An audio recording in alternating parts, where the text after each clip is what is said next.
Bonjour à tous, je vous souhaite une très belle année 2015 et je vous souhaite la bienvenue pour partager avec nous ce nouveau CNES Talks consacré à la mission Rosetta. Le premier, en fait, depuis l'atterrissage historique de Philae à la surface de la comète Churyumov-Gerasimenko. Alors ce soir, évidemment, nous allons faire un bilan de ce que nous avons déjà appris grâce au travail des scientifiques et de tous les laboratoires impliqués dans cette mission. Et pour ce faire, nous avons invité en quelque sorte leur porte-parole, si on peut dire, que vous connaissez bien maintenant. C'est Francis Rocard qui est responsable des programmes d'exploration du système solaire au CNES. Bonsoir Francis. Bonsoir.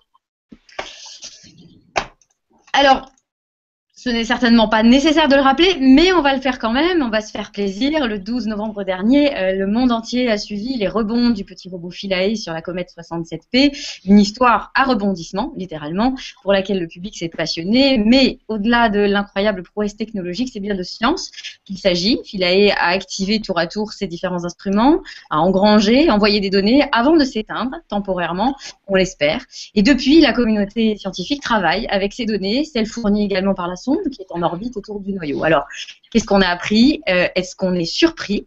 Quelle est la suite des événements? Ce sont quelques-unes des questions que vous allez pouvoir poser à Francis dans quelques instants. Et pour démarrer, je vous propose que chacun des blogueurs et des journalistes présents parmi nous ce soir se présente. On va commencer par la seule femme que nous avons parmi nous, c'est Marine. Bonsoir Marine.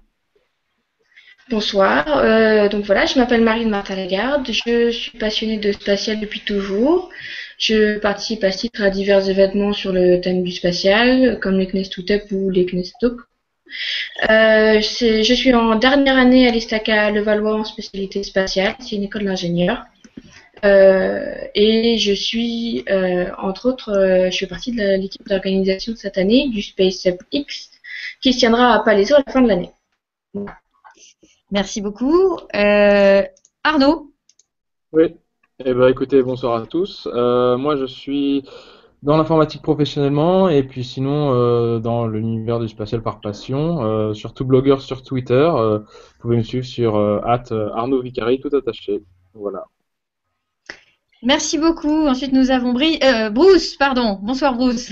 Bruce ou Bruce, ça marche. Brice, ça peut marcher aussi. Bonsoir à tous.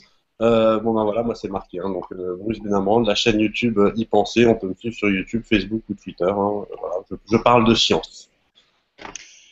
Ravi de vous avoir parmi nous, et nous avons Guillaume Cana, qu'on a l'habitude d'avoir parmi nous dans les CNES Talks Rosetta. Oui, bonsoir Séverine, bonsoir tout le monde. Donc Guillaume Cana, je suis journaliste, je m'occupe du blog Autour de Ciel sur lemonde.fr et du blog Rosetta sur le site du CNES. Merci beaucoup. Et puis évidemment, nous avons Guilhem, que vous connaissez tous, qui va relayer les questions des internautes sur Twitter. Bonsoir Guilhem. Bonsoir Séverine, bonsoir à tous. Oui, je vais relever des questions que vous avez posées sur Twitter, que vous avez posées pendant ce CNES Talks. Il y en a déjà quelques-unes qu'on posera au fur et à mesure de la discussion. Merci beaucoup. Alors effectivement, oui, on a beaucoup de questions. Alors avant qu'on commence, petit rappel, n'hésitez pas à partager cette vidéo en direct évidemment, en vidéo. Vous pouvez l'intégrer à vos sites, blogs, réseaux sociaux en utilisant les boutons de partage qui sont intégrés à ce player. Alors Francis, on va démarrer et peut-être que avant de laisser la parole à nos blogueurs, est-ce qu'on peut rappeler combien de scientifiques travaillent sur cette mission en Europe, en France, comment ils travaillent aussi avec le CNES, quelles sont leurs interactions, comment ils travaillent par exemple aussi avec le SONC, le centre d'opération à Toulouse. Oula, il y a beaucoup de questions là. Sur Rosetta, nous devons avoir de l'ordre de 80 scientifiques sélectionnés sur les différents instruments, que ce soit sur l'orbiteur, les 11 de l'orbiteur et les 10 de Philae. Au total, je crois qu'en Europe, ça représente 300 co-investigateurs. À cela s'ajoutent tous les ingénieurs, tant au CNES qu'à l'ESA, l'ISOC en ce moment surtout. Donc ça fait beaucoup de monde, peut-être de l'ordre de 200 personnes, je crois. Est-ce qu'on peut dire un mot simplement de la façon dont le CNES travaille avec l'ensemble de cette communauté scientifique qui, comme on l'a dit, effectivement, quand même assez nombreuse? La façon de travailler, les statuts du CNES stipulent que que les scientifiques ne sont pas au CNES. Bon, ça c'est bon à le rappeler parce que c'est pas la même chose à la NASA. La NASA paie les chercheurs, y compris leur salaire. Nous, on paie ce qu'on appelle les coûts externes. Et donc, en l'occurrence, mon rôle que l'on se partage avec Philippe Godon, qui est le chef de projet à Toulouse. Moi, je suis amené à financer tous les scientifiques de l'orbiteur. On s'est réparti des choses comme ça, et lui, les scientifiques de Philae.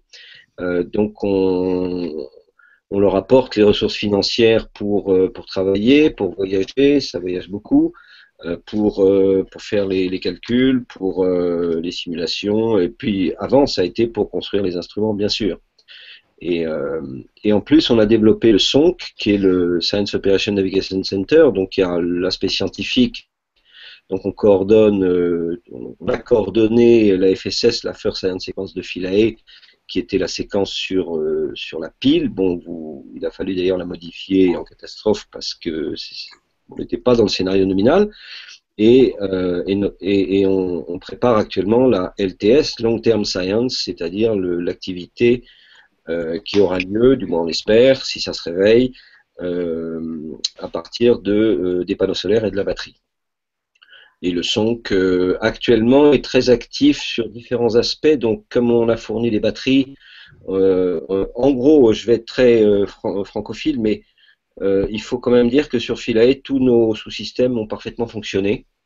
On ne peut pas en dire autant de l'intégralité de Philae, puisque vous savez que des choses n'ont pas été tout à fait nominales à l'atterrissage, mais que ce soit les piles, les batteries, le système de communication, le SONC lui-même en tant qu'outil opérationnel, tout ça a été pour nous un grand succès.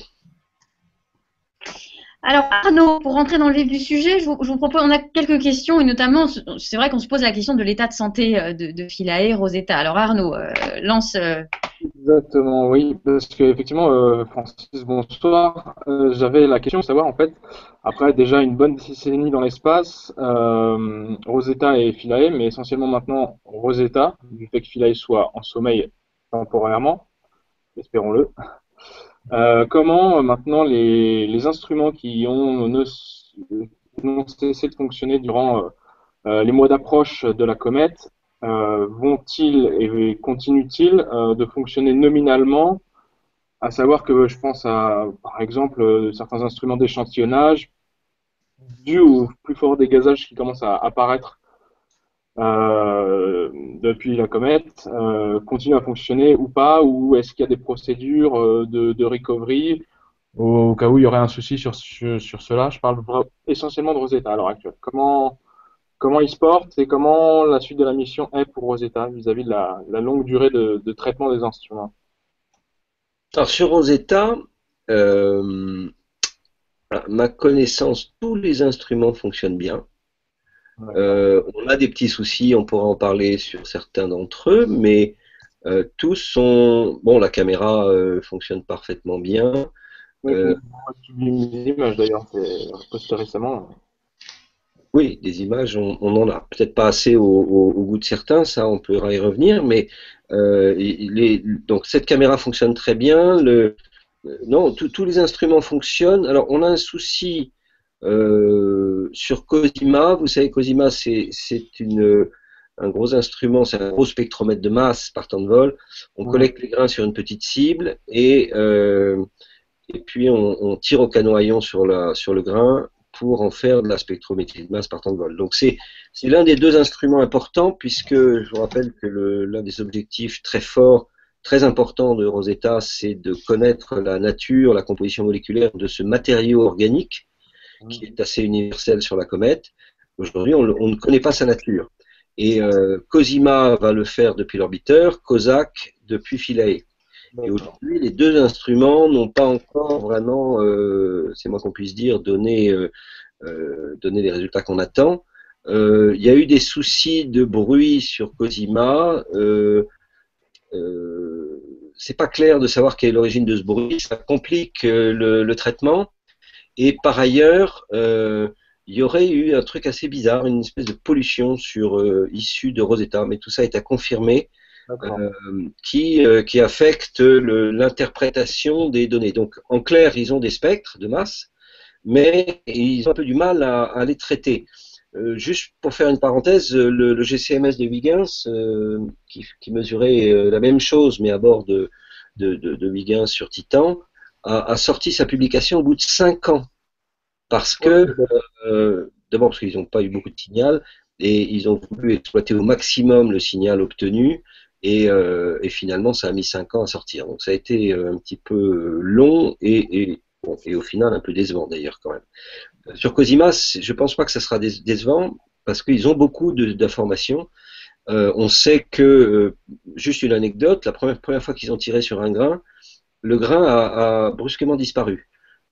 Donc il fallait faire attention, ils ont probablement tiré avec une fluence, un fluidion trop important, et donc ils ont dû ajuster, parce que les grains se collent sur une toute petite cible, pas plus grande que ça, et il y a une logique qui marche très bien, d'ailleurs, qu'il y a des caméras, il y a un éclairage rasant et une caméra qui repère la position des grains. C'est d'ailleurs l'IAS à Orsay qui a fourni la caméra, c'est la même que Shiva, et à partir des coordonnées spatiales de la position du grain, on peut orienter le faisceau d'ion pour taper dans le grain.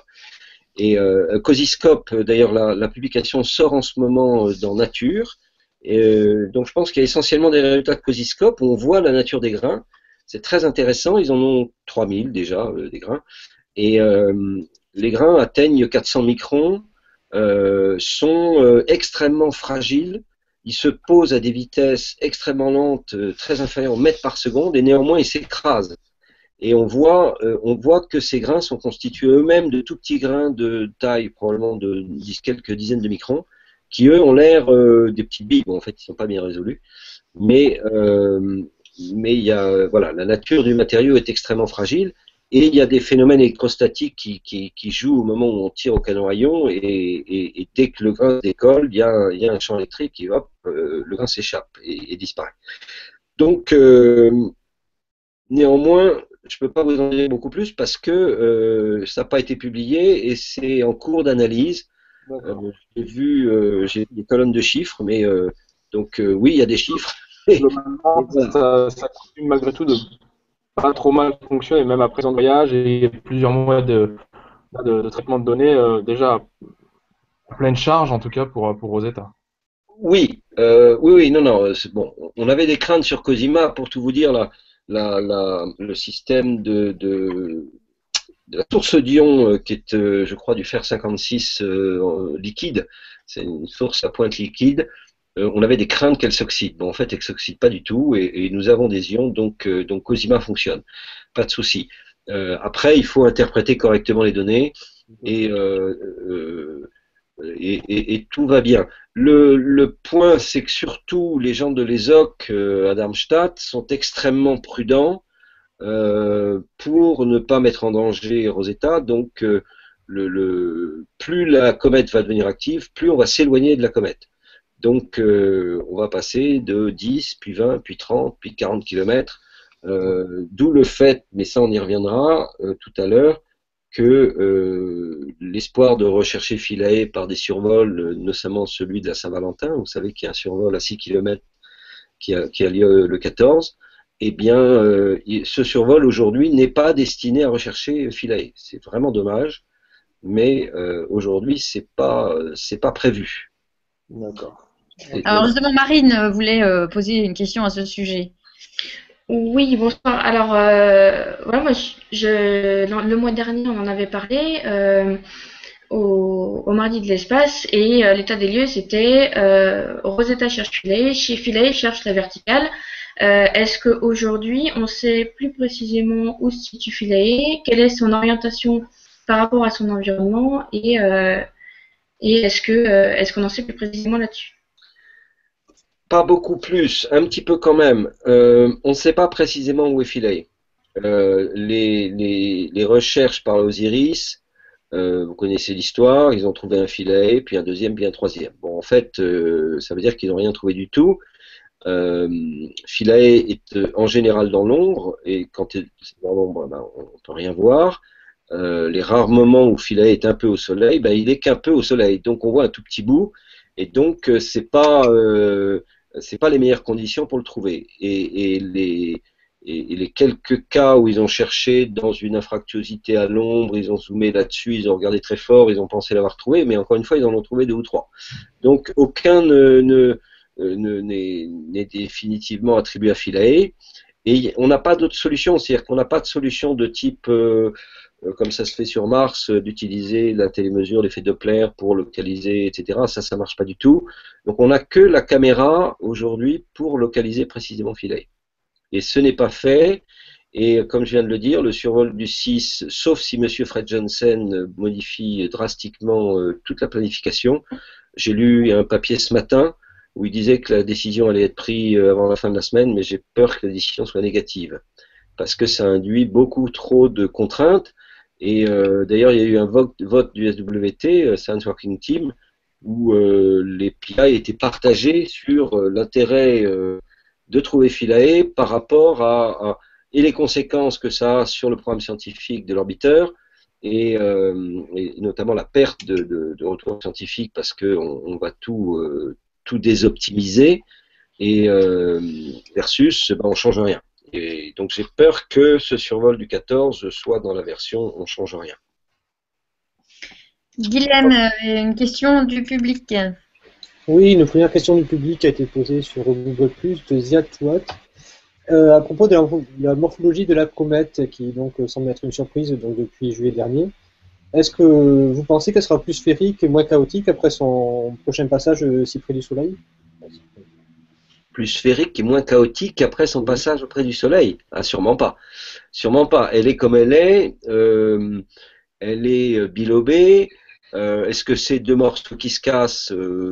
Personne ne le dit, mais moi j'ai tendance à le penser un petit peu, mais je suis peut-être c'est pas officiel ce que je vous dis, mais la grande question c'est est-ce que c'est 2 morceaux collés ou est-ce que c'est un morceau qui se coupe en 2? Or on voit des craquures, on voit des failles très nettes sur les images, dont une qui fait 500 mètres. On voit que c'est la zone la plus active, donc c'est là que la masse se perd en gaz et en grains. Donc ça ressemble à une comète qui se casse en 2. Bien. On verra par la suite. Si par contre la nature minéralogique des 2 lobes s'avère très différente, eh ben la réponse sera pas du tout.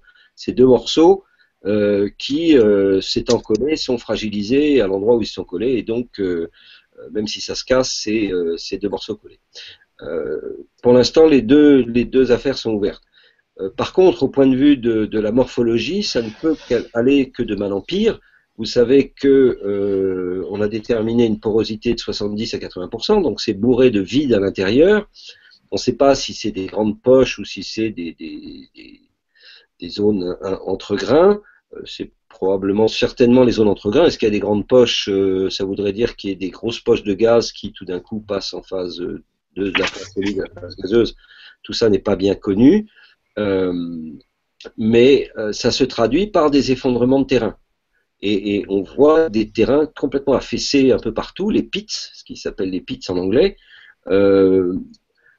Bon, ça c'est l'interprétation qui est donnée notamment par le papier sur Osiris. Est-ce qu'on a aussi des pseudo-cratères qui sont les cratères explosifs? Le terme d'activité explosive est donné. Pour l'instant, on n'a pas de preuve que certains de ces effondrements sont des résultats d'explosion. Il semblerait que ça marche pas très bien et on parle plus d'un sol qui s'effondre malgré le fait que la gravité est extrêmement faible. Donc ça paraît surprenant. Beaucoup de gens disent mais c'est pas possible, la gravité est tellement faible qu'on comprend pas pourquoi le sol s'effondre. Mais aujourd'hui, c'est l'interprétation qui est donnée. Donc non, la comète ne va pas s'arrondir du tout. Elle va plutôt avoir tendance à s'affaisser localement. Voilà, essentiellement. Bruce? Oui. Alors en fait, ce qui se passe, c'est que moi j'avais une question, mais qui est une question assez large en fait, et qui sort des discussions que j'ai pu avoir avec les internautes sur Philae. En gros, je dirais qu'il y a 2 catégories. Parmi ceux que j'ai pu rencontrer ou avec qui j'ai pu discuter qui s'intéressent beaucoup à Philae, il y a 2 catégories.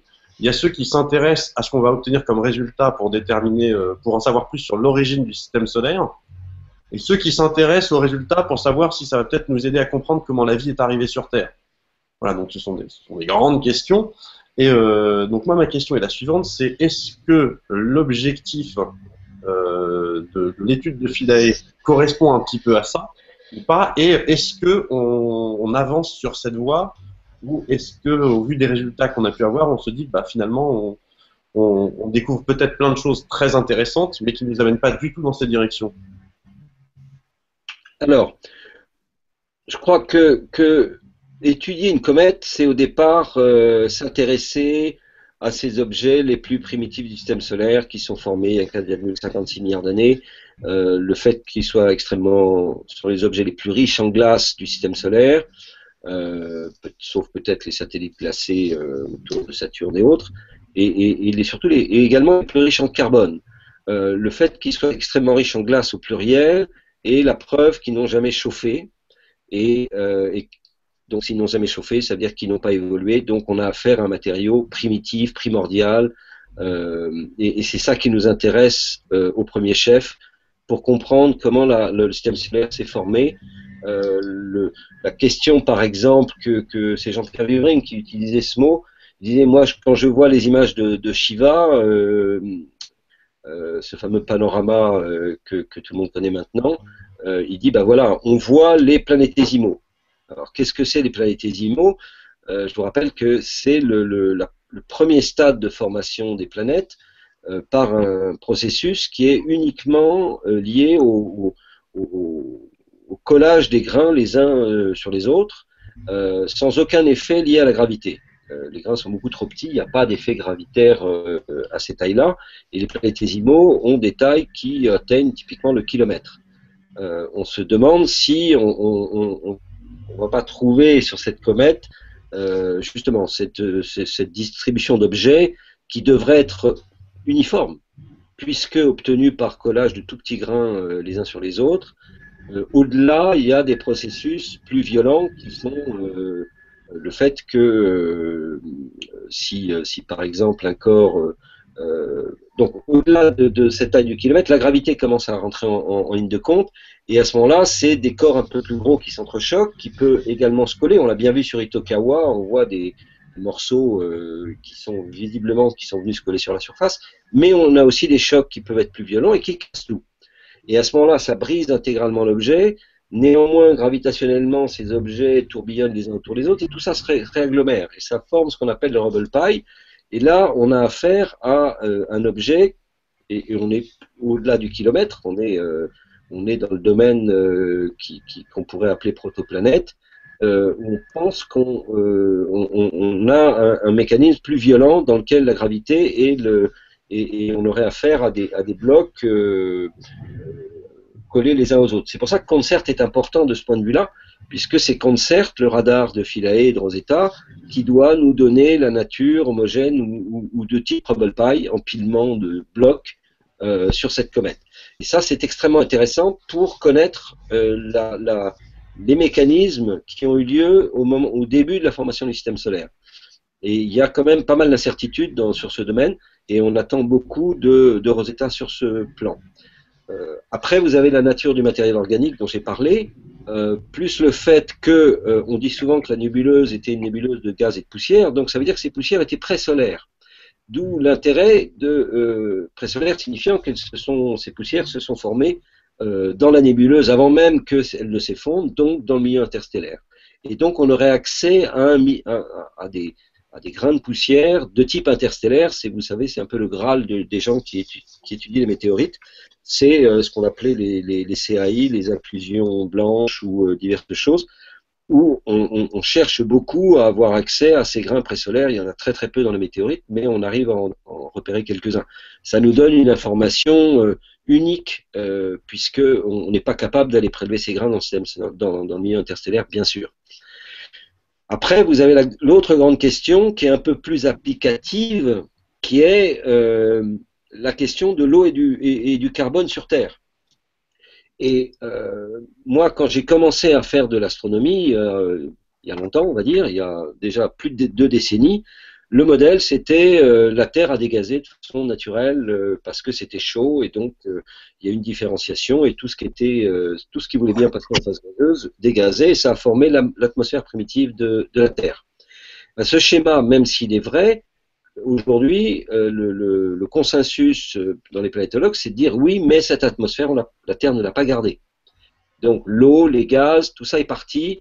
La Terre était trop chaude, les impacts ont soufflé l'atmosphère qui pouvait y régner. Donc en fait, notre atmosphère, notre eau et notre carbone seraient venus après. Donc source exogène. Et dans l'après, il y a la question de savoir quelle est la source. Et la source, il y a deux types de sources qui sont relativement distincts, même s'il y a un aspect commun. Ce sont comètes d'un côté, astéroïdes de l'autre. Vous savez que, bon, on peut débattre sur le fait que comètes et astéroïdes, c'est pas la même chose ou c'est la même chose. Ce qui est certain, c'est que la population des astéroïdes sont sur des orbites très, très particulières, pas très excitées. Les comètes, pas du tout, sont sur des orbites extrêmement excitées, extrêmement elliptiques, et avec deux populations, nuages de Oort versus ceinture de Kuiper. Et encore une fois, les comètes sont beaucoup plus riches en gaz et donc en glace, et beaucoup plus riches en carbone que ne le sont les astéroïdes. Néanmoins, il y a beaucoup plus d'astéroïdes que de comètes. En gros, plus de 650 000 astéroïdes recensés dans le Minor Planet Center de la NASA et pas 4 000 comètes. Donc le rapport est quand même important. Après, on arrive à la question du dessurage. Bon, le dessurage, vous savez, c'est mesurer, on le mesure dans H2O, on peut le faire sur d'autres molécules, mais on regarde le rapport entre l'isotope lourd de l'hydrogène, qui s'appelle le deutérium, qui a un proton et un neutron, et l'hydrogène lui-même, qui n'est qu'un proton. Eh bien, ce dessurage, alors c'est très compliqué le dessurage, mais on peut essayer de dire des choses simples. D'abord, il est très bas, le rapport dessurage est très faible dans la nébuleuse primitive, dans le Soleil, dans Jupiter, dans Saturne, et un tout petit peu plus élevé dans Uranus et Neptune, et sur Terre, il est relativement élevé. Et la valeur du dessurage terrestre est à peu près égale à la valeur du dessurage dans les météorites. Donc, il y a des gens qui disent, bon, d'ailleurs c'est ce que dit Albared, des gens comme ça à Lyon, donc l'eau vient des astéroïdes. Et puis on a le dessurage des comètes du nuage de Oort. Et toutes ces valeurs sont très élevées, bien supérieures à la valeur terrestre. Et on avait les comètes de la famille de Kuiper, de la famille de Jupiter, pardon, dont on pense qu'elles viennent de la ceinture du Kuiper. Eh bien, on avait Arclay 2 qui était un point un peu problématique, qui était un peu intrigant, qui était que Arclay 2 a une valeur du dessurage qui est égale à la valeur terrestre. Il y a une autre comète dont j'ai oublié le nom, qui est japonaise, qui a aussi une valeur terrestre. Et là, on a notre 67P, qui est une comète de la famille de Jupiter, puisqu'elle va jusqu'à Jupiter, hein, et donc il n'y a pas de problème.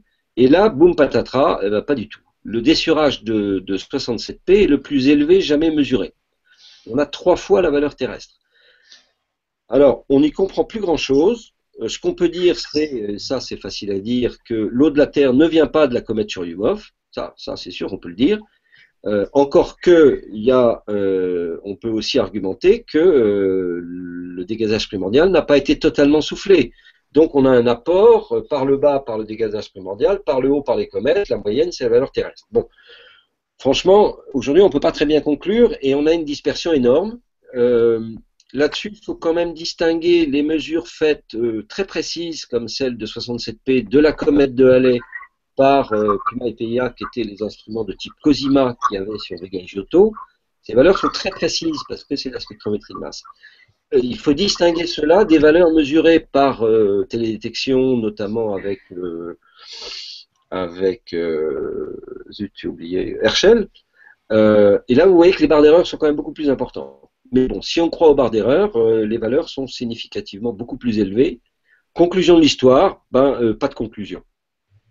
Le dessurage est assez dispersé, c'est hétérogène. D'une comète à l'autre, c'est pas le même. Et donc, la fin de l'histoire n'est pas écrite. Guillaume. Alors, moi, je vais revenir dans l'espace un petit peu autour du noyau. Dans les informations qu'on a pu puiser dans les articles publiés la semaine dernière dans Science, il y a quelque chose, moi, qui m'a attiré l'œil. C'est le fait qu'en fait, on avait trouvé autour du noyau des poussières jusqu'à une vingtaine de kilomètres de distance, qui étaient des poussières qui venaient d'être emmenées par le dégazage récent.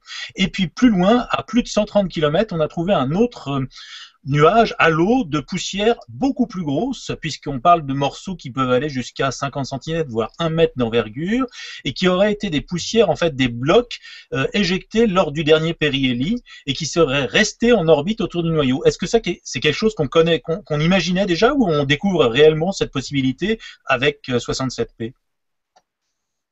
Alors effectivement, c'est assez surprenant. Moi aussi, j'ai été assez surpris. Il y a deux populations, tu l'as dit toi-même, il y a deux populations de grains qui sont, et un grand vide au milieu, c'est-à-dire entre 20 et 130, en gros, il n'y a rien. Il y a donc les grains qui sont issus du dégazage actuel du fait que la comète s'est réactivée depuis quelques mois en s'approchant du Soleil. Et ça, c'est des grains qui s'échappent de la comète et aujourd'hui, ils sont à une distance au maximum de 20 km, de notre population de grains qui commence à 130, qui va jusqu'à 600, où il y a des grains effectivement gros qui atteignent le mètre, et ces grains seraient le résultat du dégazage du dernier passage. Alors c'est assez surprenant, et ces grains sont sur une orbite liée, c'est-à-dire qu'ils sont liés gravitationnellement à la comète, puisqu'ils sont restés autour de la comète depuis 4-5 ans, date du dernier périhélie, qui était en gros il y a à peu près 6 ans. C'est assez surprenant.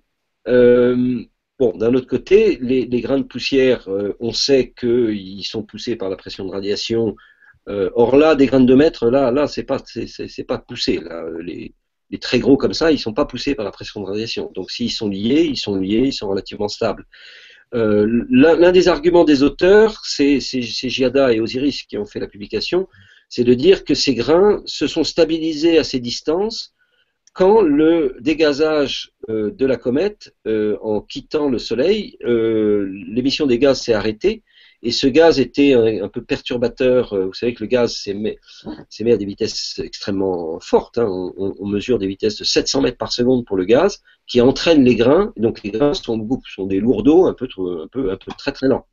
Et d'ailleurs, certains n'ont pas la vitesse de libération, et vous avez un effet fontaine, on pourra en reparler, puisqu'on voit ce tapis de matière organique dans certaines zones de Philae, de Shuri, qui sont un dépôt dont d'ailleurs une publication indique un chiffre qui dépasse le mètre d'épaisseur.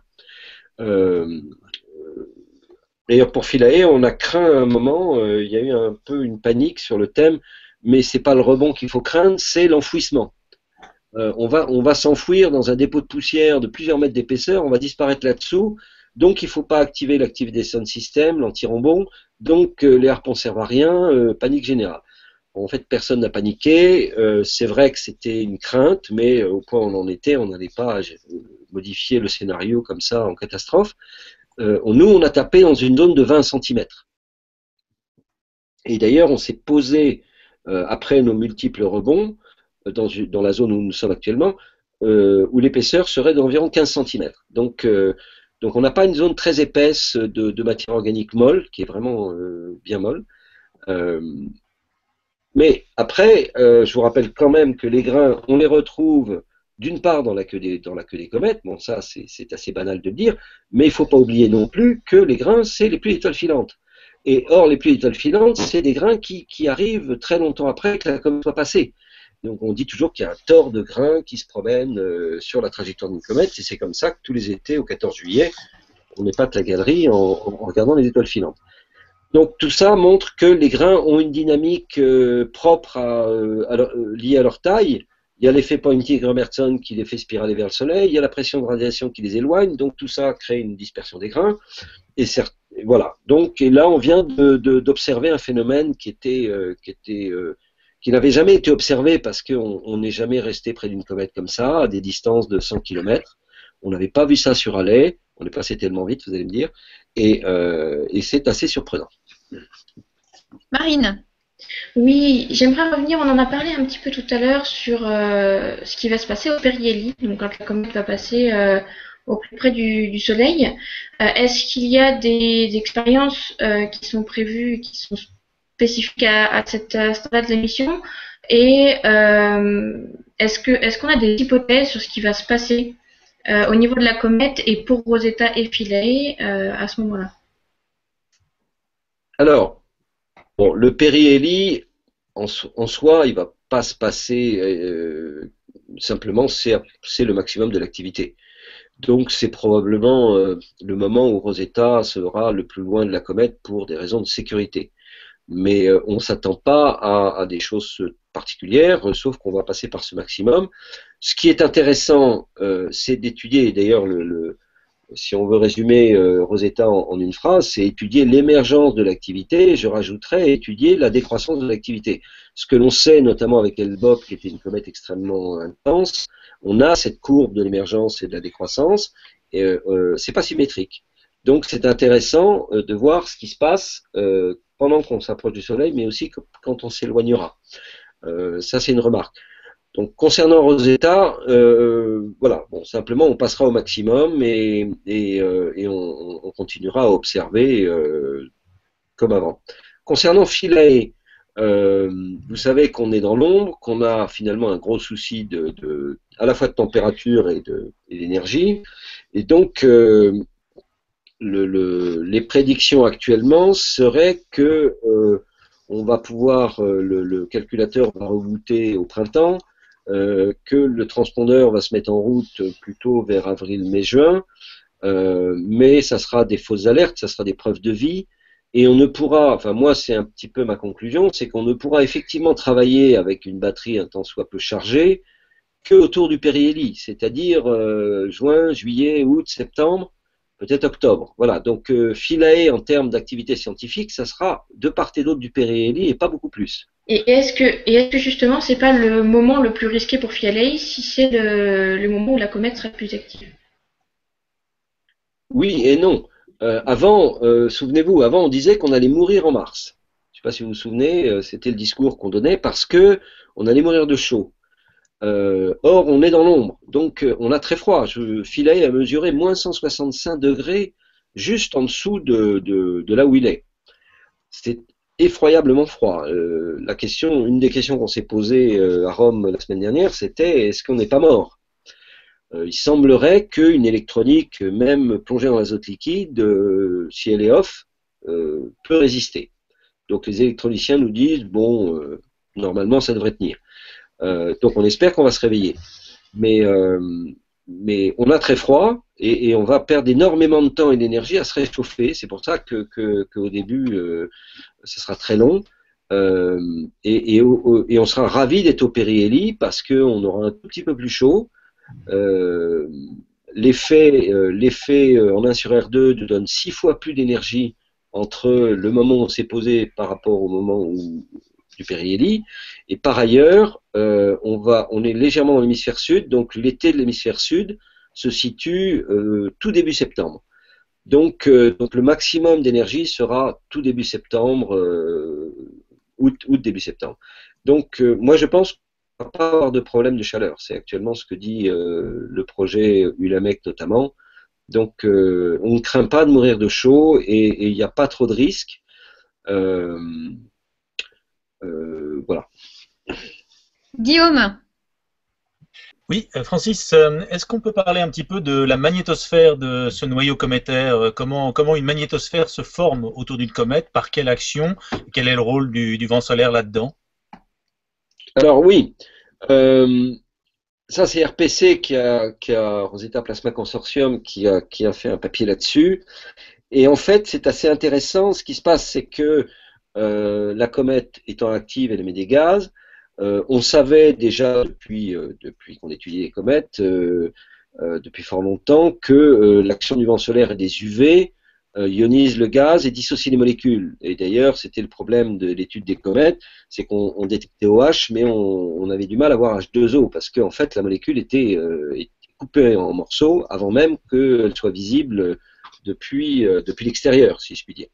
Et donc on avait beaucoup les molécules filles, c'est-à-dire des petits morceaux de molécules, des radicaux, des molécules ionisées et autres, mais les molécules mères, on a beaucoup de mal à les voir. Là, ce qui se passe, c'est qu'effectivement, le phénomène d'ionisation sur le gaz fait que il arrive un moment où la densité de plasma ionisé donc provoque une bulle qui défléchit le vent solaire. et malgré le fait qu'il n'y a pas de champ magnétique, et ça n'a pas été dit, mais c'est important, le Remap, qui était cette fameuse boussole sur Philae qui nous a permis de bien comprendre tous nos malheurs en termes de rebond, ça a été vraiment un instrument extrêmement utile pour reconstituer la trajectoire de Philae. Ce que personne n'a beaucoup dit, c'est que Remap n'a détecté aucune magnétisation de la comète. Zéro. C'est une information. Et c'est une information importante puisque dans les modèles de formation planétaire, certains mettaient de la magnétisation pour orienter les grains, etc., etc. Bon, il semblerait qu'il n'y a aucune magnétisation rémanente sur cette comète. Et donc, malgré l'absence de champ magnétique, la bulle de gaz dynamique crée un écran. Et donc, le vent solaire a tendance à être dévié. Et donc, en définitive, un peu comme pour la magnétosphère terrestre, les ions du vent solaire n'arrivent plus à la surface de la comète. Donc, une magnétosphère est née. Je crois que c'est comme ça que l'article, c'est le nom de l'article d'ailleurs. Guylaine, toujours sur la question du magnétisme. Oui, sur cette magnétosphère, justement, une question toujours Google+. Est-ce que cette magnétosphère donc, qui se crée pourrait gêner les communications entre Rosetta et Philae quand Philae se réveillera? Non. Non, je pense pas du tout. Je pense que la densité de plasma, comme vous savez, il y a le blackout quand il y a des rentrées atmosphériques, mais là les densités de plasma sont énormes et oui, ça bloque les communications.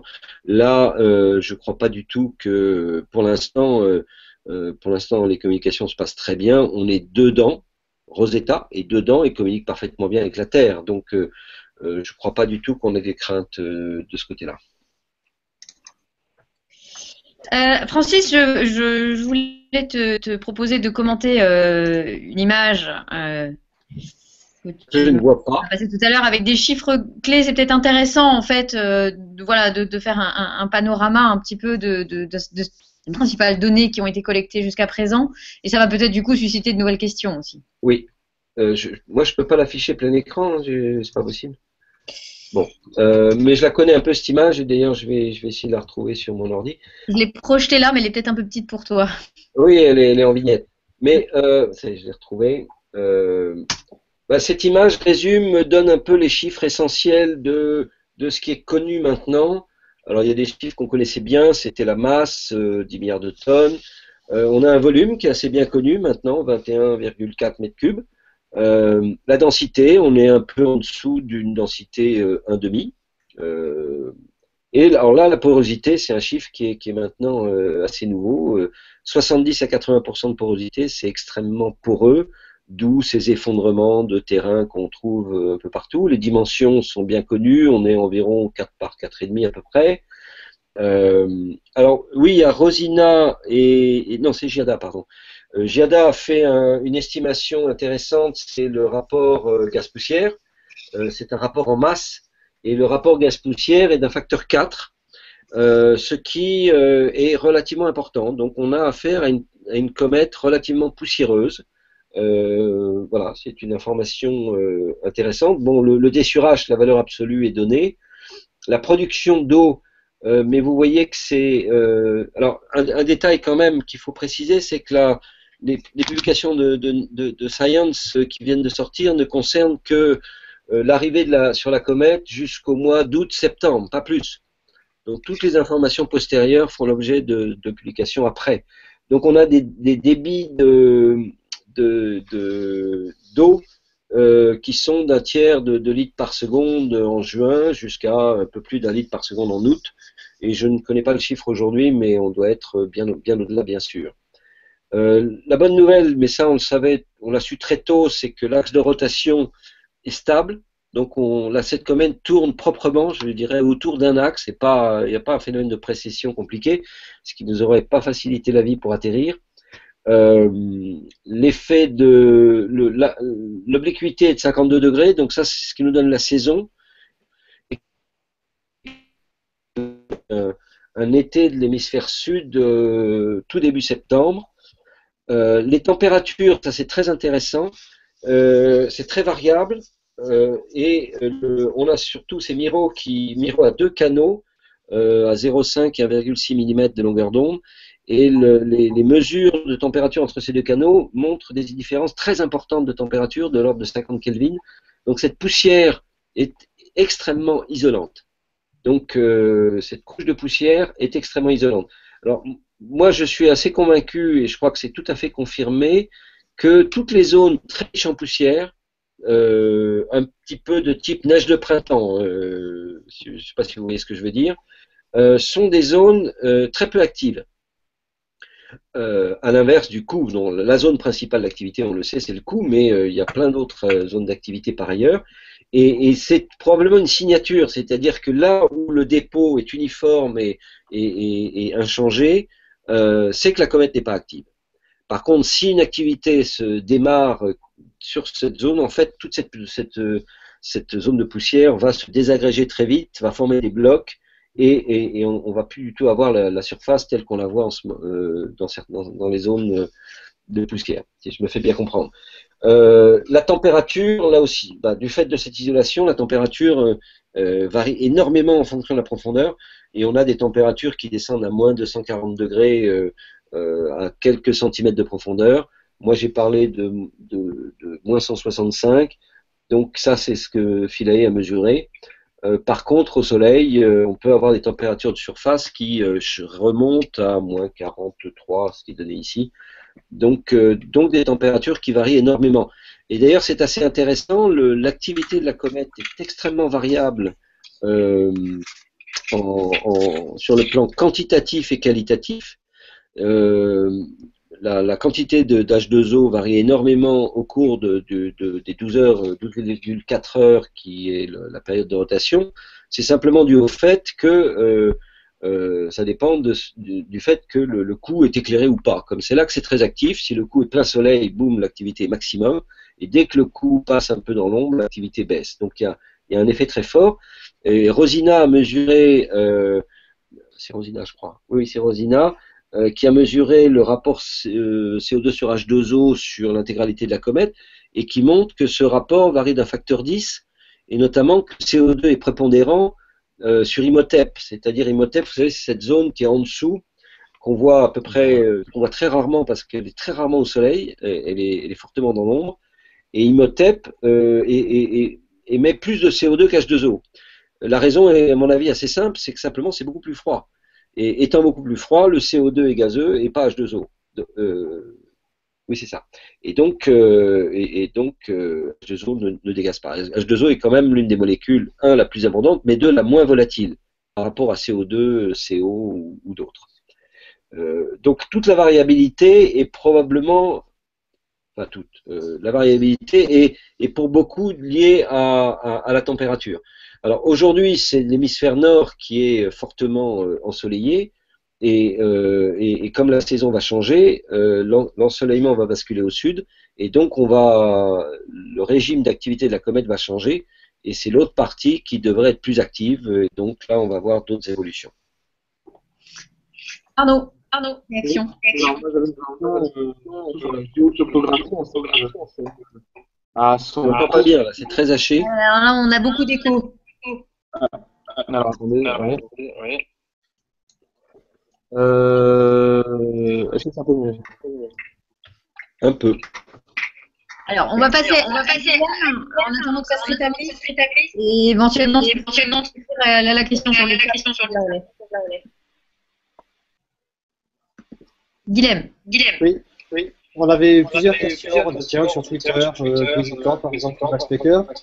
Je voulais savoir ce qu'on avait découvert sur la composition de la comète, en particulier sur les composés de matière organique.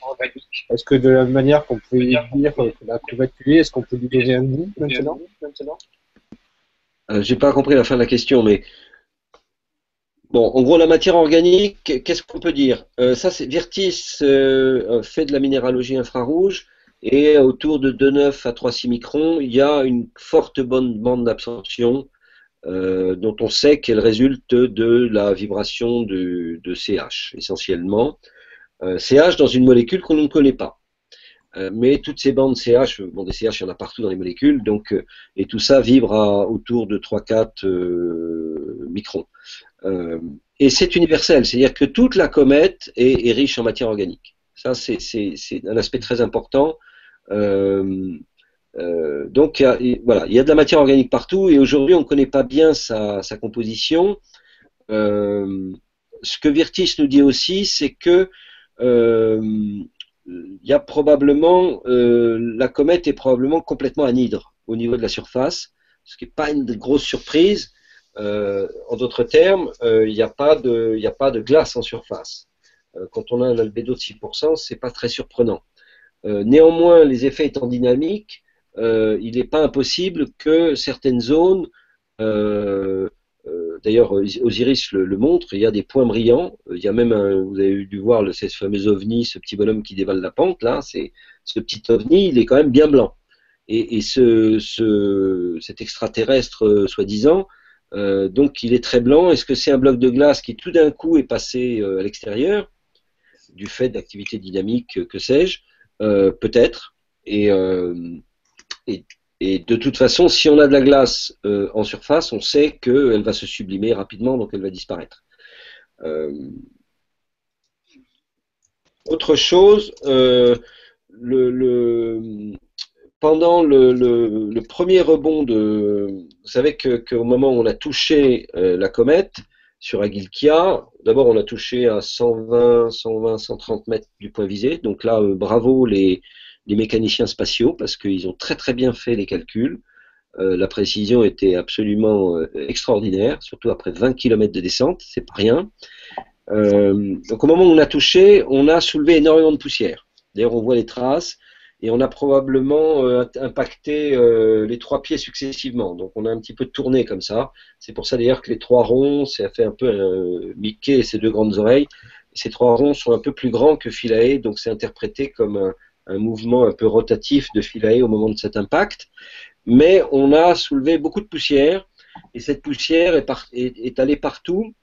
Et il y a une idée qui est assez intéressante, c'est que la poussière se serait déposée au niveau du trou d'entrée de Kozak, qui, ce trou étant fait pour aspirer le gaz, pour mesurer indépendamment des fours, sans passer par un four, pour mesurer directement le gaz en spectrométrie de masse. Donc si les poussières se sont déposées au niveau de ce trou, Philae étant nettement plus chaud que la comète, il s'est produit un phénomène de pyrolyse naturelle, et donc il y a du gaz issu des poussières déposées qui rentre dans le spectromètre de masse. Et qu'est-ce qu'a mesuré Kozak? Bon, il l'a un peu dit, mais il l'a pas encore publié. Il a mesuré C6H5, quelque chose comme C6H5CH3 et C6H5CN. Enfin, c'est supposé puisque c'est la masse 78, je crois. Et par contre, quand Kozak a remesuré l'atmosphère après le rebond, et notamment quand on a renvoyé les télécommandes, il y a eu un sniffage de l'atmosphère qui était prévu, là on n'avait plus cette signature. C'est ça qui fait dire à certains que peut-être qu'on a fait de la pyrolyse naturelle au niveau de l'entrée, et donc qu'on aurait, par un miracle, comme il y en a beaucoup sur cette mission, on aurait analysé la composition des grains via Kozak. Et ça voudrait dire qu'on a des noyaux aromatiques, et ça c'est une information très importante, puisque la question c'est est-ce qu'on a des chaînes linéaires de carbone, ou est-ce qu'on a des noyaux aromatiques. Donc déjà ça serait une information très importante. Mais pour l'instant c'est un petit peu la seule que nous ayons concernant la nature du matériau organique. Encore une fois, à Cosima, on attend les interprétations, et Kozak, comme vous le savez, le forage a eu lieu dans le vide. D'ailleurs, à ce sujet, on a fait au CNES à Toulouse des simulations pour savoir, compte tenu de la position où on est, où est-ce que la foreuse est partie. Vous savez qu'elle est partie un peu vers l'horizontale. On a des images de cette zone, mais que vous n'avez jamais vues parce qu'elles sont sous embargo. Je le regrette, mais c'est comme ça. Monsieur Motola ne veut pas pour l'instant les montrer. Eh bien, les simulations, sous réserve de confirmation, montreraient qu'on n'a pas eu de chance. C'est-à-dire qu'on a foré juste à côté. En gros, il y avait un morceau et la tige est passée juste à côté. Donc, on est parti dans le vide. On aurait été quelques dizaines de centimètres plus à droite, boum, on tapait dans la surface et on récupérait du matériel. Alors, ce qui laisse entrevoir la possibilité, en tournant, en l'occurrence, anti-horaire Philae, vu que la tige n'est pas sur l'axe de rotation mais sur le côté, On va abaisser la tige vers le bas. Voilà, la tige étant comme ça, on l'abaisse vers le bas et on fore. Et donc on peut espérer, avec notre débattement de 45 cm, on pourrait espérer forer. À un détail près, c'est comment va se comporter Philae dès que la tige va toucher la surface. Et ça, c'est un gros souci. Comme vous savez, on pèse quelques grammes. On a peur que, bon, voilà, on a peur que ça bouge et surtout que ça nous repousse en arrière. Et si ça nous repousse en arrière, on se retrouve sur le dos et là, on est mort. On est mort parce que les antennes de télécom sont sur le sol et on peut plus rien faire, on communique plus, donc la mission est terminée. Donc ça nécessite quand même pas mal de réflexion pour savoir que faire et à quel moment le faire. C'est-à-dire que c'est probablement pas la chose à faire au début parce qu'elle est très risquée, mais peut-être dans les séquences ultimes, eh bien, on tentera l'impossible, peut-être ce genre de choses. Arnaud, on a plus de chance. Oui, alors je vais poser la question quand même. Alors juste sur l'avenir proche comète, le dégagage au niveau du cou va être de plus en plus important. Maintenant qu'on a les données de porosité, est-ce qu'il n'y a pas plus de risques, vu aussi les clichés pris auparavant par Rosetta, de ces brisures qui s'accentueraient et qui jusqu'à aller à la séparation des deux parties de la comète? Qu'en est-il à ce Ah bah oui. niveau-là? Oh bah ça serait fabuleux. Mais personne ne peut prédire quand cette comète va se casser. C'est totalement imprédictible. Moi, je dis souvent, dans 1 an, dans 10 ans, dans 100 ans. On ne sait pas. Mais bon, moi, j'ai une impression personnelle, mais ce n'est qu'une impression, elle n'est pas vraiment étayée, que effectivement, on est en train d'observer une comète qui se casse en deux. Maintenant, c'est impossible de dire quand est-ce qu'elle va se casser à ce passage, à ce périhélie, ou dans 1, dans 10, dans 20 passages, nobody knows, malheureusement. Mais ça serait magnifique. Je vous rappelle que Wachmann 3 s'est brisé, alors que c'était notre première cible, que les comètes qui se brisent, c'est très banal, c'est quelque chose de très courant. Nombre de comètes ont complètement disparu des écrans radars, comme on dit, parce que en fait, elles se sont brisées, etc., etc. Guillaume.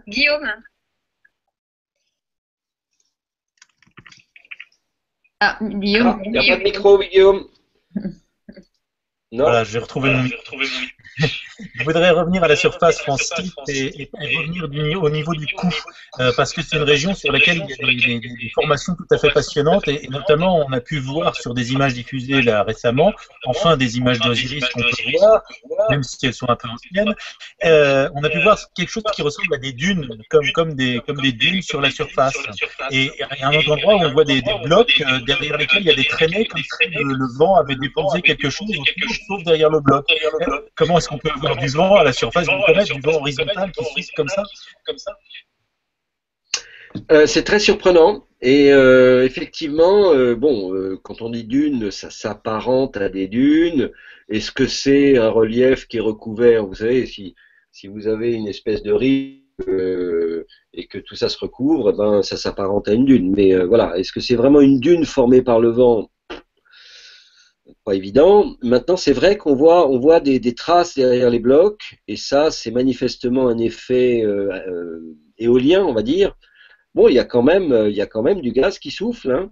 Alors le gaz, il souffle en général vers le haut, mais on pourrait peut-être qu'il y a eu des jets qui partaient à l'horizontale, qui ont passant sur un bloc, ça a créé un phénomène un peu comme le vent sur Mars, etc., etc. Bon.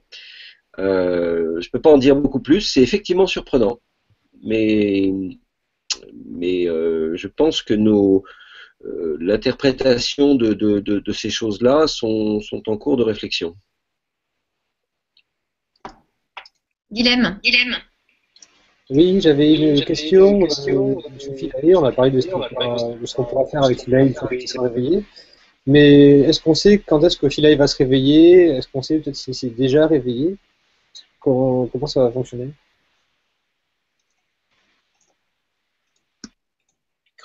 Ah.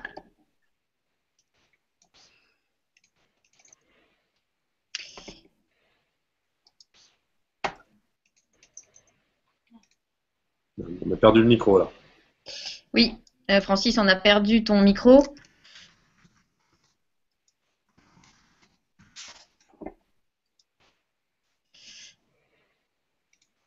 Hein? Ah non. Non, non, non, non, non. Là, c'est bon? Ouais. Ah, Ouais. oui. C'est bon? Allez, on touche à rien. Qu'est-ce que je disais? Oui, le réveil. Le réveil, donc actuellement, on est sûr qu'on ne se réveille pas en ce moment. Alors, comment ça se passe le réveil? C'est très compliqué. J'ai mis beaucoup de temps à avoir l'information parce que personne ne voulait la donner. Je dirais nos amis allemands ont mis du temps à nous expliquer la procédure de réveil. Alors, la procédure de réveil, elle était prévue. Hein, c'est de l'hibernation qui était envisagée, mais pas dans un schéma où on était dans l'ombre. Donc elle n'est pas du tout optimisée, vous allez vite comprendre, à la situation où nous sommes. En gros, on va perdre beaucoup d'énergie à faire des choses inutiles. C'est un peu dommage. En fait, qu'est-ce qui se passe? D'une part, on a au sommet de Philae, vous savez, il y a ces deux rectangles noirs qui sont des absorbeurs thermiques. Ça veut dire que dès qu'un photon tape là-dedans, ça fait de la chaleur, et cette chaleur va chauffer tout le compartiment dit chaud de Philae. Mais bizarrement, la batterie n'est pas complètement concernée par ce compartiment. J'ai pas le schéma en tête d'ailleurs, mais dans un deuxième temps, il faudra aussi chauffer la batterie. Alors par ailleurs, les photons qui tapent sur les panneaux solaires, eux, ils vont donner de l'énergie électrique, c'est fait pour, et cette énergie électrique, au début, va servir à réchauffer la batterie. Dès que la tension aux bornes du calculateur, qu'on appelle le CDMS, atteint 20 volts, c'est comme sur votre ordi, il s'allume. Bêtement, il s'allume parce qu'il y a du courant. Et donc, il va s'allumer avec une batterie complètement à plat. Et donc, on va avoir un fonctionnement pendant l'heure et demie où on a du soleil qui tombe sur Philae. Donc, au début, on va avoir un CDMS qui va s'allumer, mais on ne le saura même pas. On ne le saura même pas parce qu'il n'y a aucune information qui arrive à Rosetta. Dans un deuxième temps, le CDMS va s'allumer, mais également le transpondeur. Et là, à partir du moment où le transpondeur s'allume, il est en mode de réception. Donc il attend une information de l'orbiteur, ce qui sous-entend qu'il faut que l'ESS, Electrical Subsystem, sur Rosetta, soit on et envoie un request, c'est-à-dire dit à Philae, coucou, est-ce que tu es là, est-ce que tu es là, est-ce que tu es là, est-ce que tu es là, est-ce que tu es là, jusqu'à ce que Philae réponde. Il y a un débat de savoir si on va laisser l'ESS s'allumer en permanence.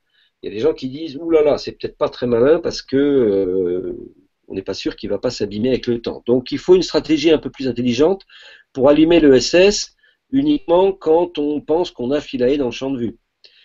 Et de toute façon, au tout début, le transpondeur va s'allumer.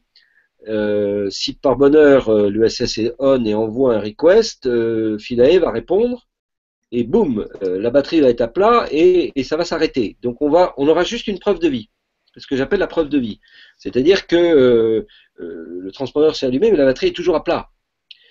Et donc après, il va falloir que ce cycle où d'une part la température petit à petit monte, avec des cycles jour-nuit bien sûr, mais avec une moyenne qui monte, et quand la batterie va être suffisamment réchauffée, alors elle va réellement se charger, en espérant qu'elle ne se décharge pas trop vite en allumant le CDMS, en allumant le transpondeur. Et donc, il est probable c'est ce que je disais tout à l'heure, qu'on ne va réellement pouvoir commencer à travailler que assez près du périhélice, c'est-à-dire, alors est-ce que ça sera juin, mai, juin, juillet, très probablement. Mais aujourd'hui, comme on ne connaît pas, on sait qu'on a des cailloux à droite, on sait qu'on a des cailloux à gauche, voilà, on est coincé entre deux cailloux, on n'a pas idée de la hauteur des falaises. D'où l'intérêt de trouver Philae sur la comète, parce que si on voit Philae sur la comète, on pourra mesurer la hauteur des falaises, on pourra en déduire la géométrie du champ de vue, et donc on pourra simuler le flux solaire au cours du temps, on pourra simuler la charge le nombre de photons qui vont tomber par unité de temps, etc., etc., et on pourra prédire un peu mieux le réveil. Aujourd'hui, à mon avis, on n'est pas à un mois près en termes de prédiction, et on est à plus ou moins un mois. Et donc, tant qu'on n'a pas cette localisation précise, on est très vague. Et si on a une falaise qui est juste au ras de Philae, c'est bien. Si la falaise fait 3 mètres de haut, c'est une catastrophe. Et voilà, je crois que j'ai à peu près répondu à la question. On peut travailler uniquement sur les panneaux solaires pendant le moment où le soleil nous éclaire, pendant l'heure et demie. Alors en plus, c'est compliqué les panneaux solaires parce que c'est pas directement proportionnel. C'est-à-dire que si vous avez des cellules, vous savez qu'il y a des différents panneaux solaires, il y en a 6. Et sur un des panneaux solaires, numéroté de 1 à 6, il est partiellement illuminé, pour des raisons que j'ai du mal à comprendre, il peut donner 0 ou quasiment 0. C'est-à-dire qu'il donne un signal en disant je reçois, mais en fait, en pratique, il n'y a pratiquement pas d'énergie qui arrive à la batterie. Donc ça, c'est lié à la construction des panneaux solaires. Il faut que pratiquement toutes les cellules soient illuminées pour que effectivement l'énergie arrive jusqu'à la batterie. Donc ça, c'est une subtilité supplémentaire qui ne nous arrange pas. On va arriver à la fin de cette rencontre. On a encore 2 questions un petit peu pour ouvrir sur le futur. Ouais. Je suis désolé, en plus on était en train de me perdre, j'étais en train de lire les questions Twitter et enfin, il y en avait très très bonnes. Je vous invite à regarder aussi. Derrière. Moi ma question, vraiment, pas seulement sur l'exploration du système solaire en général. Voilà, Philae, c'est un projet qui a pris plus d'une année. Donc, quels sont les prochains projets d'exploration du système solaire? Et est-ce qu'il y en a qui sont déjà lancés, qui sont déjà avancés? Où est-ce qu'on en est? Alors ça pourrait prendre beaucoup de temps comme réponse, mais je vais être rapide. Moi, faut quand même se souvenir que cet été, New Horizons va survoler Pluton. Et que donc on va clore un chapitre de l'exploration du système solaire puisqu'on aura survolé finalement tous les objets principaux, même si Pluton n'est plus qu'une pauvre planète naine, c'est pas de sa faute, hein. Mais voilà, on aura survolé un objet de Kuiper et on aura Charon, on aura les autres, etc. Donc ça pour moi c'est assez symbolique. On va pouvoir tourner une page et pouvoir passer au stade suivant. Récemment, donc en décembre, on a Hayabusa 2 qui est parti, qui va faire à nouveau un retour d'échantillon d'un astéroïde, peut-être un peu plus intéressant que le précédent Itokawa, même si Itokawa était surprenant par sa taille et par sa forme. Et à bord, il y a Mascot qui va faire des in situ. Le retour d'échantillon martien à travers Mars 2020 est en préparation, puisqu'on fait du caching. Le caching, c'est je récupère un caillou, je le mets dans mon conteneur, et puis je ferme le conteneur et la mission est terminée. Et il faudra une nouvelle mission après qui ira chercher le conteneur pour le ramener sur Terre. Donc ça, c'est pas vraiment programmé, mais on fait la première étape avec ce caching. Et si on est content des échantillons qu'on a collectés, et si la NASA l'accepte, et si l'Office of Management and Budget ne nous emmerde pas, excusez-moi, eh bien, l'étape suivante, ça sera d'aller ramener ces échantillons sur Terre, ce qui est quand même extrêmement important. MSL va atteindre à Noël les spots d'argile, c'est-à-dire l'objectif central de la mission, avec un retard significatif, mais néanmoins, c'est la partie la plus importante d'MSL. Bon, on a trouvé du méthane, mais l'interprétation du méthane est très très minimaliste, on va dire. Il ne faut pas s'exciter trop là-dessus. On est au ras des pâquerettes. Il y a des bouffées de méthane, semble-t-il. Encore faudrait-il le confirmer par d'autres mesures, parce qu'on ne comprend pas très bien ce qu'on observe actuellement. Mais néanmoins, c'est très faible et c'est pas cohérent avec ce que Mouma avait observé depuis la Terre. Donc tout ça est un peu compliqué. Et puis on va aller explorer les objets ayant des océans d'eau liquide, Ganymède, un peu Europe, avec la mission de JUICE qu'on prépare actuellement. Alors c'est de longue haleine, hein, puisqu'on va partir en 2022, arriver en 2030. Et on va surtout, on va tout juste peut-être mesurer un peu l'épaisseur de la croûte, mais pas beaucoup plus. Donc c'est pas la mission décisive pour savoir s'il y a de la vie sur Europe ou sur Ganymède. Mais on avance. Vous savez que moi je dis souvent que chercher la vie sur Mars, c'est quand même l'endroit le plus facile d'accès. Mais s'il faut aller chercher la vie sur Europe, ça va être beaucoup beaucoup plus compliqué parce que c'est beaucoup beaucoup plus loin, parce que les radiations sur Europe à l'époque où Michel Blanc avait proposé la place, on avait calculé qu'un orbiteur d'Europe, au bout de 6 semaines, il est mort. Il est mort à cause des radiations. Donc c'est très compliqué. Même les Américains ont décidé avec Europa Clipper de faire Jupiter-Europe, Jupiter-Europe, c'est-à-dire des survols, mais surtout pas rester en orbite autour d'Europe parce que eux-mêmes, ils n'y arrivent pas. On atteint des mégarades de radiation, c'est mortel. Donc, et quant aux Russes qui voulaient se poser sur Europe, on n'en parle même plus. Donc voilà, il y a des belles choses qui se préparent, et puis Bepi Colombo va enfin partir en l'été 2016. Et malheureusement, entre-temps, Messenger a fait une bonne partie du travail, mais Bepi Colombo va revisiter tout ça avec plus de résolution, plus de sensibilité et des instruments complémentaires par rapport à Messenger. C'est un résumé très court. Hein. Donc un beau programme de Knestox en perspective. Guilhem, le mot de la fin? Oui, une dernière question Twitter de Florian Marmuse qui voulait savoir, donc là on a parlé des missions qui sont dans les cartons, mais est-ce que l'ambiance générale dans le secteur spatial a changé depuis le succès de Philae et de Rosetta? Est-ce qu'il y a de nouvelles ambitions? Je dirais que Philae a un effet assez étonnant de faire en sorte que la conférence ministérielle se passe bien. Hein, voilà, c'est des choses qui arrivent. Cette conférence ministérielle qui a notamment décidé à Annecy, c'était pas évidente au début. Hein, il y avait des points de vue pas complètement convergents entre la France et l'Allemagne, mais finalement ça a convergé. Donc tout le monde s'est dit dans ce succès qu'a représenté Philae. Alors faut se souvenir que les Allemands considèrent quasiment que cette mission est allemande. Philae est sous leadership allemand, Rosetta a été fait en Allemagne, donc et Osiris est allemand. Donc l'Allemagne voit cette mission comme une mission très très germanique.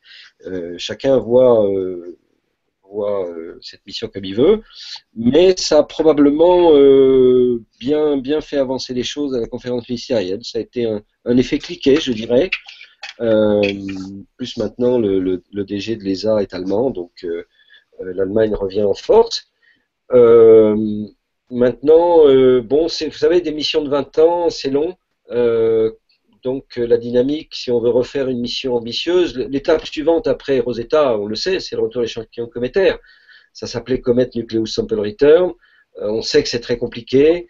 Il faudra le faire un jour ou l'autre parce que c'est très intéressant. Mais la spécification de température sur les échantillons pose vraiment une grosse difficulté. Merci beaucoup Francis. C'est la fin de ce 6e Knestox consacré à la mission Rosetta. Merci d'avoir répondu à nos questions. Merci à tous les participants qui ont passé cette heure avec nous. Merci à Guilhem qui a relayé les questions des internautes sur Twitter. Et bien sûr, merci à tous les internautes qui étaient nombreux ce soir en direct et qui ont interagi avec nous. Le prochain rendez-vous n'est pas encore prévu. Désolée pour ce manque total d'anticipation. Sachez en tout cas que on reparlera de Rosetta et on reparlera cette année beaucoup de l'apport des technologies spatiales à l'étude du changement climatique dans la perspective de la conférence sur le climat COP21 qui est prévue fin 2015. Avec donc un programme que notre équipe d'agitateurs numériques est en train d'élaborer pour vous. En attendant, vous pouvez revoir l'intégralité de cette rencontre sur notre chaîne YouTube. On se retrouve très vite et surtout, restez connectés.